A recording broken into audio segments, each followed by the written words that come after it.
പ്രിയപ്പെട്ട പെങ്ങളെ, എപ്പോഴും അവിടുന്ന് പാതിരാത്രി സമയമാണെങ്കിലും പകൽ സമയമാണെങ്കിലും അവിടുന്ന് നിനക്ക് ഉറക്കമില്ലല്ലോ.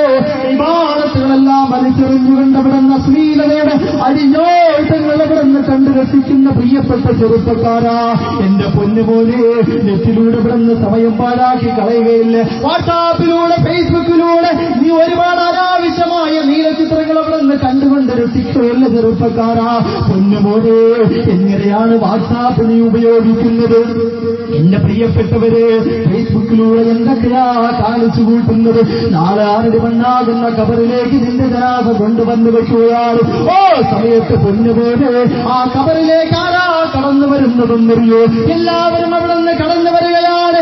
ആ നിന്നെ അവിടെ നിന്ന് ആരുടെ മണ്ണാകുന്ന കബറിന്റെ ഉള്ളറയിലേക്ക് കൊണ്ടുവന്ന് വെച്ചിട്ട് എല്ലാവരും അവിടെ നിന്ന് 3 പിടി മണ്ണ് വാരിയിടുകയാണ്. മിൻഹാ ഖലഖനാകും വഫീഹാ നുഈദുകും വമിൻഹാ നുഖ്രിജുകും താറത്തൻ നുഖ്റാ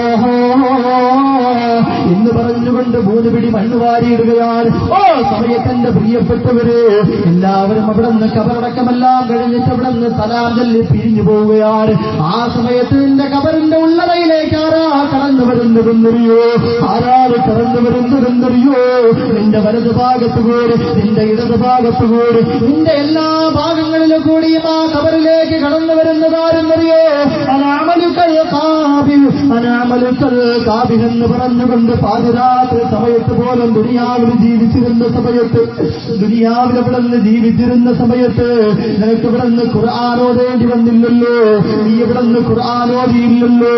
ദിക്ർ ഇവിടെ നിന്ന് ചൊല്ലിയില്ലല്ലോ. പാതിരാത്രി സമയത്ത് ഇവിടെ നിന്ന് അശ്ലീലതയുടെ അഴിഞ്ഞാട്ടം കണ്ടുകൊണ്ട് നിന്റെ രാത്രി സമയങ്ങൾ അവിടെ നിന്ന് പാഴാക്കി കളഞ്ഞില്ലേ? അത് ഞാനാണെന്ന് പറഞ്ഞുകൊണ്ട് കബറിന്റെ ഉള്ളറയിലേക്ക് കടന്നു വരികയാണ്. എന്റെ പ്രിയപ്പെട്ട പെങ്ങളെ, നിനക്ക് ഇവിടെ നിന്ന് ഖുർആൻ ഓതാ സമയമില്ലല്ലോ. സീരിയലിന്റെ മുമ്പിലടയിരിക്കുന്ന പെങ്ങളെ, നെയ്യങ്ങാണം ഈ ദുനിയാവിൽ നിന്ന് വിട പറഞ്ഞ് ആരുടെ മണ്ടാകുന്ന കബറിലേക്ക് നിന്റെ ജനാസയെ കൊണ്ടുവന്ന് വെക്കുകയാണ്.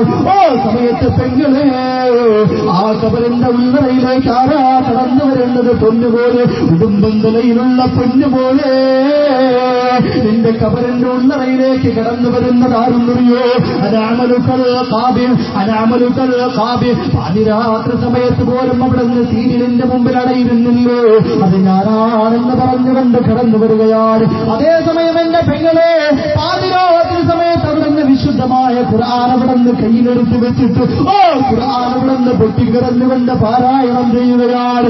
ഒരുപാട് ദിക്റുകൾ അവിടെ നിന്ന് ചെല്ലുകയാണ്. ഒരുപാട് നന്മകൾ ചെയ്യുകയാ, നമസ്കരിക്കുകയാ.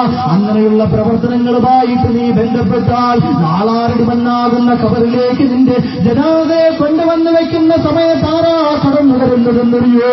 അനാമലുക സ്വാലിഹ്, അനാമലുക സ്വാലിഹ്. നീ ഒരുപാട് പാതിരാത്രി സമയത്ത് ഖുർആനോദിയല്ലോ, ഒരുപാട് അവിടെ നിന്ന് ദിക്ർ ചൊല്ലിയല്ലോ, ഒരുപാട് നമസ്കരിച്ചല്ലോ, ഒരുപാട് നന്മയുടെ കൂമ്പാരങ്ങൾ നീ ഇവിടെ നിന്ന് വാരിക്കൂട്ടിയല്ലോ. അത് ഞാനാണെന്ന് പറഞ്ഞുകൊണ്ട് കടന്നു വരികയാണ്.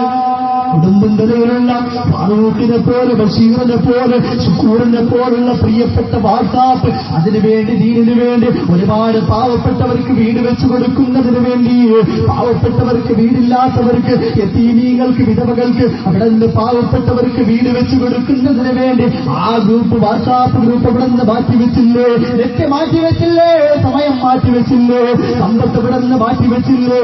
നിന്റെ പൊന്നു ചെറുപ്പക്കാരാ, നിന്റെ ജനാസയെ ആരുടെ മണ്ണാകുന്ന കബറിന്റെ ഉള്ളറയിലേക്ക് കൊണ്ടുവന്ന് വയ്ക്കുമ്പോൾ അനാമലുക സ്വാലിഹ്, അനാമലുക സ്വാലിഹ് എന്ന് പറഞ്ഞുകൊണ്ട് ഒരുപാട് സ്വാലിഹായ സൽക്കർമ്മങ്ങൾ കടന്നു വരികയാണ്. പാവപ്പെട്ട യതീം കുട്ടികൾക്ക് വീട് വെച്ചു കൊടുത്തില്ലേ?